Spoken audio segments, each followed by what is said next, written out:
Liftoff of Space Shuttle Atlantis on a mission to build, resupply, and to do research on the International Space Station.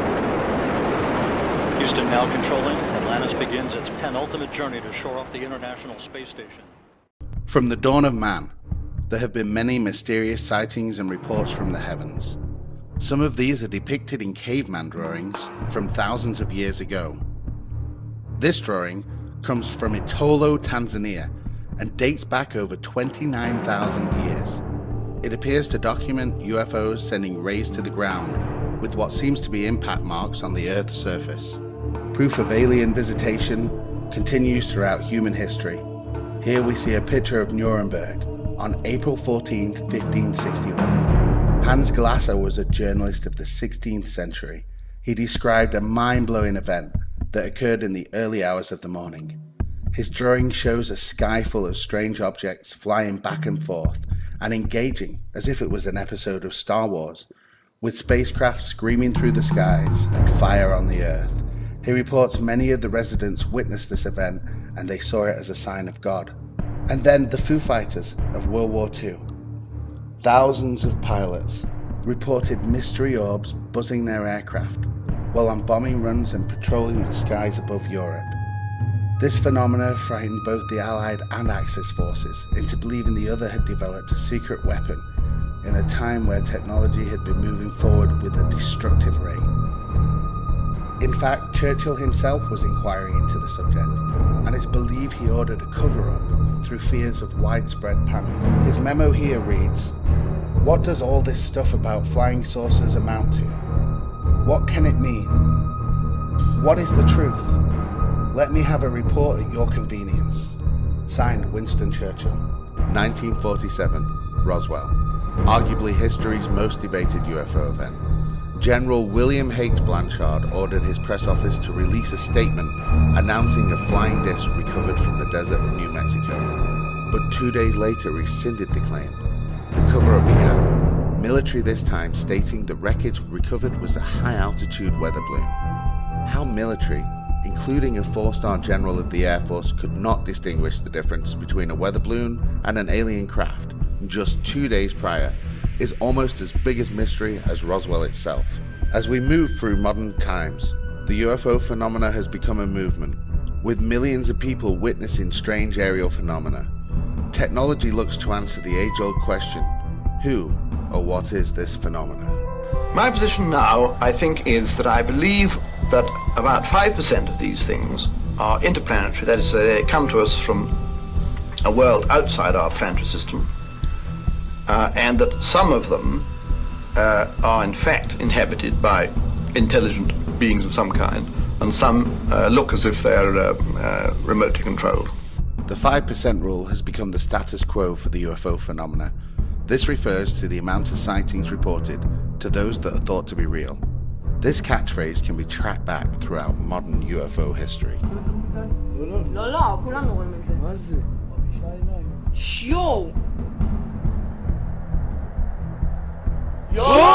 I investigated each and every one of them, and I found that about 80% could be explained, 15% insufficient data, but 5% extremely interesting. Here are some of the most compelling cases in recent UFO history that fit the 5% club. Rendlesham Forest. Over a 2-day period starting December 28, 1980, this nuclear-armed airbase located in Britain was subject to an invasion of unidentified flying craft. In this Larry King interview on CNN, Colonel Holt describes what he witnessed. The next series of events. While we were in the field investigating, and we were actually looking for maybe burn marks on the ground from what was apparently dripping off this object, we noticed 3 objects to the north in the sky. They initially were elliptical. They were illuminated with multiple lights and were moving at high speed in sharp angular patterns. We noticed 2 objects to the south. One of them approached us at very high speed and sent down a beam. I would equate it now to a laser beam at our feet. Who's the we, Colonel? There were 5 of us. I took 5 people out to investigate. What did your command superiors say? At that time, my superiors were silent. It was 2 or 3 o'clock in the morning. I was communicating with the command post. I did take an audio tape. In fact, I brought the original tape recorder with me. It's a little linear tape recorder that I carried around the base. And I made a tape recording, which is about 15 or 20 minutes long. It's rather famous now. And did you play it for them? Oh, definitely. I played it the next day. What did they say? Well, my boss took it to the 3rd Air Force commander to the staff meeting the following Wednesday and played it for the staff. The reaction of the staff, from what I'm told, is they didn't know what to do. And the general at that time said, well, it happened off the installation. It's a British matter. Let the British handle it. We found a small blast, what looks like a blasted or scrubbed up area here. We got very positive readings. What we assume is a landing site, all having a bridge and facing in the same direction towards the center. Never seen a pine tree as the damage react that fast. The indentations look like something twisted as it got, as it sat down on them. Looks like someone took something and sat it down and twisted it from side to side. Very strange. Getting a definite heat reflection off the tree, about 3 or 4 feet off the ground. Yes, where the spot is. Same place where the spot is. We're getting that heat. Spot on the tree directly behind us. I picked up the same thing. One off to your right. 3 trees in the area, immediately adjacent to the site, within 10 feet of the suspected landing site. We're picking up heat reflection off the trees. This is eerie. This is strange. We are getting an indication of a heat source coming out of that center spot. We're hearing very strange sounds out of the farmers burning our animals. It's very, very active, making an awful lot of noise. Yeah, it's a strange, small red light. Looks to be out maybe a quarter to half mile, maybe further out. See if you can get the star scope on it. The light's still there, and all the barnyard animals have gotten quiet now. Weird. It appears to be maybe moving a little bit this way. It's brighter than it has been. It's coming this way. It is definitely coming this way. Pieces of it are shooting off. There is no doubt about it. This is weird. Okay, we're looking at the thing. We're probably about 200 to 300 yards away. It looks like an eye winking at you. It's still moving from side to side. And when you put the star scope on it, it sort of has a hollow center, a dark center. It's like the pupil of an eye looking at you and winking. Past the farmer's house and across in the next field, now we have multiple sightings of up to 5 lights with a similar shape and all, but they seem to be steady now rather than a pulsating or glow with a red flash.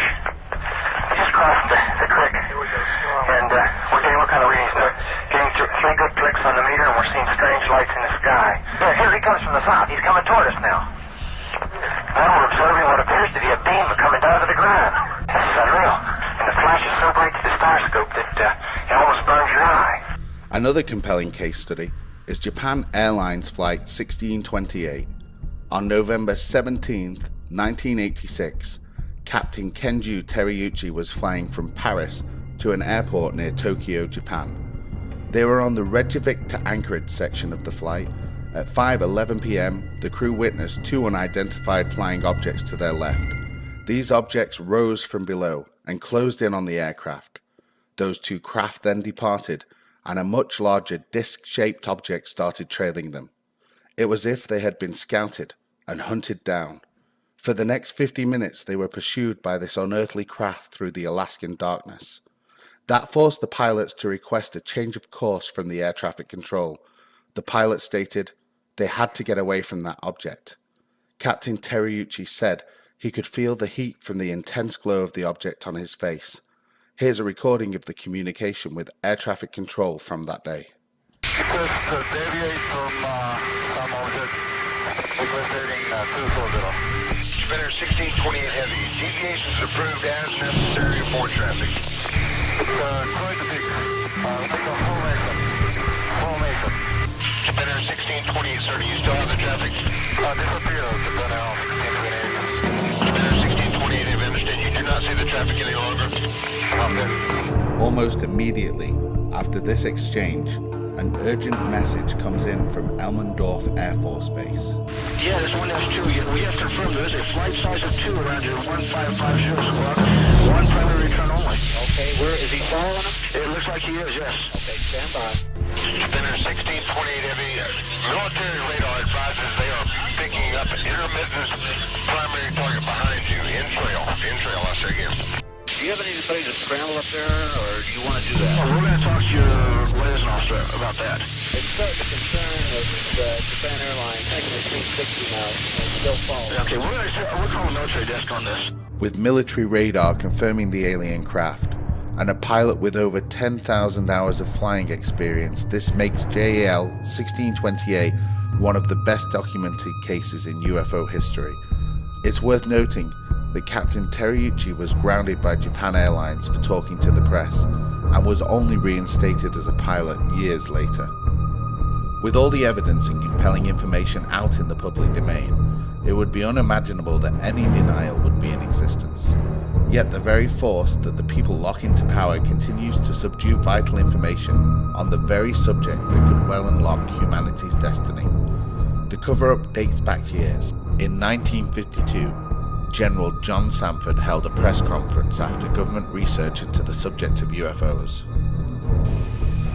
I am here to discuss the so-called flying saucers. The Air Force interest in this problem has been due to our feeling of an obligation to identify and analyze to the best of our ability anything in the air that may have the possibility of threat or menace to the United States.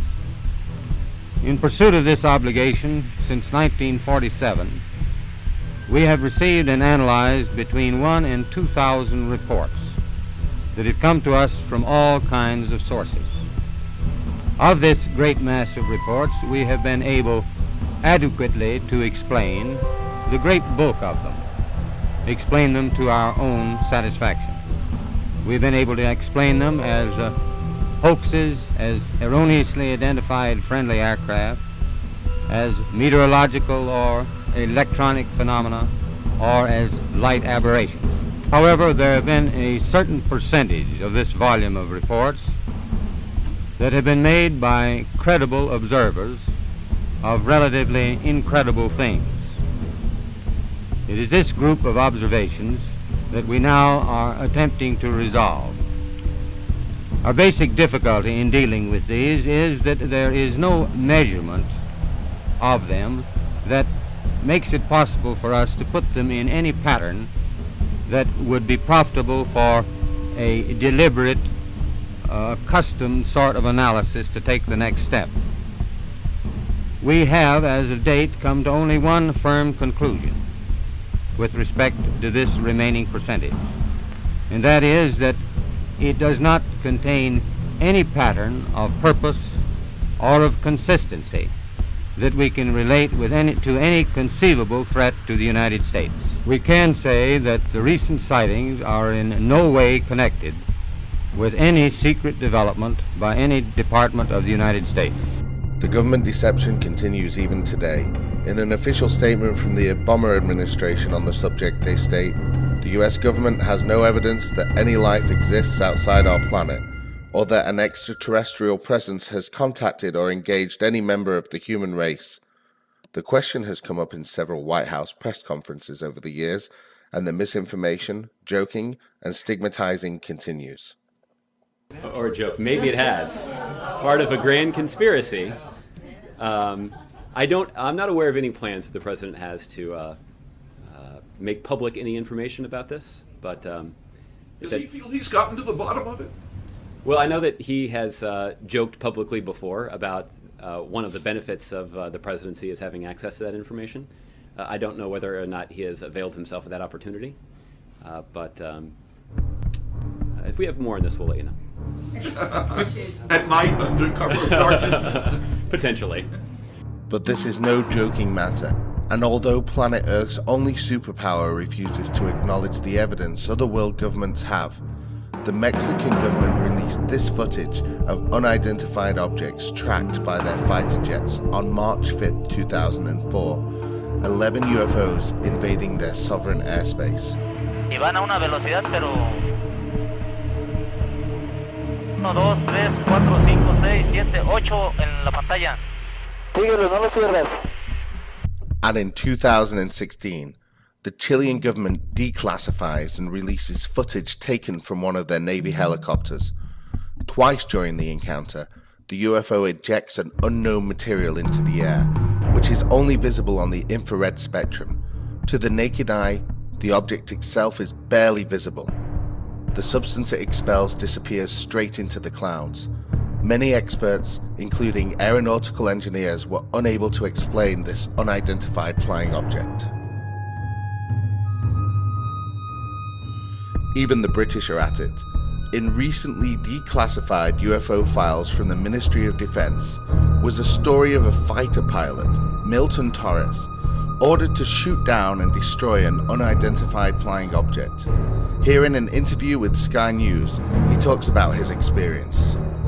Milton Torres, he's in Miami for us, and over 50 years ago he was ordered to shoot down a UFO when he was based in Britain, and he was flying over East Anglia, wasn't far over Norwich City, and he was told to shoot down what appeared to be a huge object. You could say, hey? You could say it was somewhere between Norwich and Ipswich. It was right in that area. Milton, I know that you locked on and then there was nothing to fire at because this thing went like the speed of sound at, say, 10,000 miles an hour. I have no idea. It was 10 Mach. 10 Mach, at least. You must have, I mean, for the last 50 years, this thing must have haunted you, didn't it? It certainly did. I wanted to know what it was in the worst possible way. This is the sort of thing a scientist wants to dig his teeth into.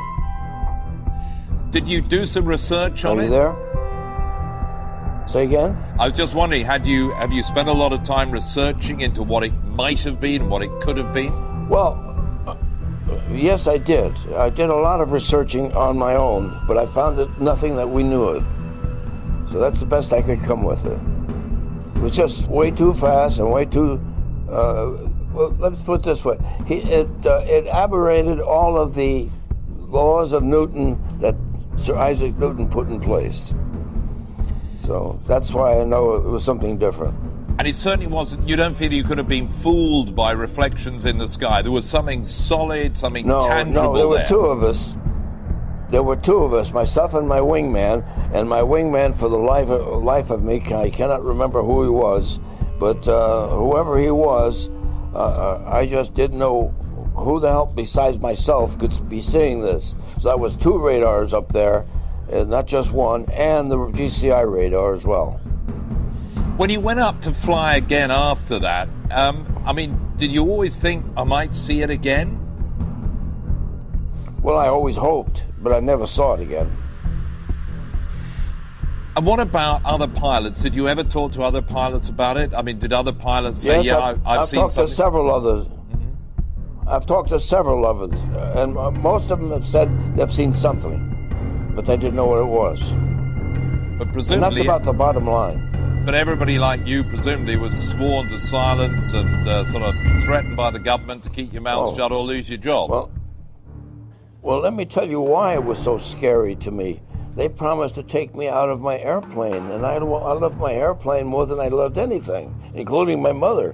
You know, so as far as I was concerned, that was heresy to talk like that. So when they said that, they got my obedience. Sounds like they got your attention, and you got ours as well. Milton Torres, it's been a pleasure talking to you here on Sky News. Thank you very much for joining us from Miami. And yet, even as its allies declassify select information on this phenomena, the American institutions remain tight-lipped. The one country in the world qualified to know and take us into the age of disclosure continues to evade and deceive this solid evidence that only the meek-minded could deny, and the reason why may be more frightening than a hostile alien invasion itself. Now, this conjunction of an immense military establishment and a large arms industry is new in the American experience.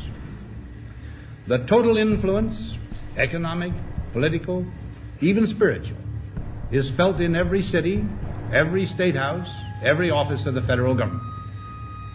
We recognize the imperative need for this development, yet we must not fail to comprehend its grave implications. Our toil, resources, and livelihood are all involved. So is the very structure of our society. In the councils of government, we must guard against the acquisition of unwarranted influence, whether sought or unsought, by the military-industrial complex. the potential for the disastrous rise of misplaced power exists and will persist. We must never let the weight of this combination endanger our liberties or democratic processes. We should take nothing for granted. Only an alert and knowledgeable citizenry can compel the proper meshing of the huge industrial and military machinery of defense with our peaceful methods and goals, so that security and liberty may prosper together. Akin to and largely responsible for the sweeping changes in our industrial military posture has been the technological revolution during recent decades. In this revolution, research has become central. It also becomes more formalized, complex, and costly. A steadily increasing share is conducted for, by, or at the direction of the federal government. Today, the solitary inventor, tinkering in his shop, has been overshadowed by task forces of scientists in laboratories and testing fields. In the same fashion, the free university, historically the fountainhead of free ideas and scientific discovery, has experienced a revolution in the conduct of research. Partly because of the huge costs involved, a government contract becomes virtually a substitute for intellectual curiosity. For every old blackboard, there are now hundreds of new electronic computers. The prospect of domination of the nation's scholars by federal employment, project allocations, and the power of money is ever present and is gravely to be regarded. Yet in holding scientific research and discovery in respect, as we should, we must also be alert to the equal and opposite danger that public policy could itself become the captive of a scientific, technological elite.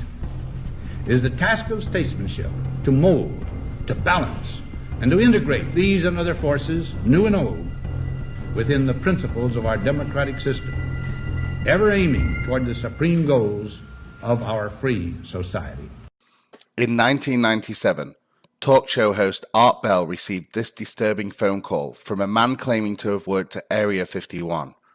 As this call was unfolding, the entire radio station was knocked off air and only returned on backup systems, with the caller never to be heard of again. Area 51. Yeah, that's right. Were you an employee or are you now? A former employee. Former employee.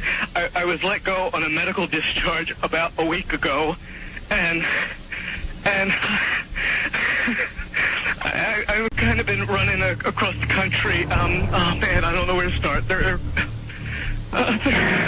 gonna they'll triangulate on this position really soon. You can't spend a lot of time on the phone, so give us something quick. Okay, what we're thinking of as aliens are they're extra dimensional beings that an earlier precursor of the space program made contact with. They are not what they claim to be. They have infiltrated a lot of aspects of the military establishment, particularly the Area 51. The disasters that are coming, the government knows about them, and there's a lot of safe areas in this world that they could begin moving the population to now. But they're not doing anything. They are not. They want the major population centers wiped out so that the few that are left will be more easily controllable. If this call was legitimate, it would mean that the human race would be in imminent danger, and would explain an alien agenda far darker than one could imagine. The aliens won't let it happen. You reveal all their secrets. They exercise strict control over us. One thing is for certain, UFO sightings are on the rise in 2017, reports of craft and unusual phenomena are already higher than any year before. There is a build-up of activity and an increasing call for disclosure.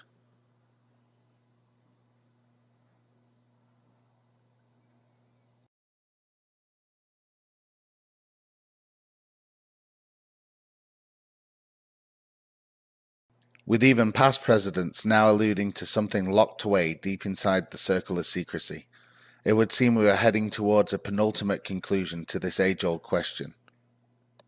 I got a letter from 13-year-old Ryan from Belfast. Now, Ryan, if you're out in the crowd tonight, here's the answer to your question. No. As far as I know, an alien spacecraft did not crash in Roswell, New Mexico in 1947. And Ryan, if the United States Air Force did recover alien bodies, they didn't tell me about it either, and I want to know. Tell me about the time you once saw a UFO. Well, I was the district governor of 56 Lions Clubs in southwest Georgia, and I had to visit all the Lions Clubs and make a speech. And I was outside a school lunchroom one night, right before sundown. It was getting dark, and we were getting ready to eat supper. And I and about 25 men were standing around, and all of a sudden, in the western sky, we saw a strange light coming toward us, a round light, and it got closer and closer, and right above the pine trees, it stopped. And then it began to change colors from blue to red to white. And then it stayed there for a while. We were all aghast. We didn't know what it was. And then it just disappeared into the west. That was the end of it. So it was a genuine UFO in that it was an unidentified flying object. It's time to prepare. The baton is now passed to you, the believers, the knowers, the truthers. Share this movie on to friends and family, and to anyone who will listen. And don't forget, join us on our journey of disclosure.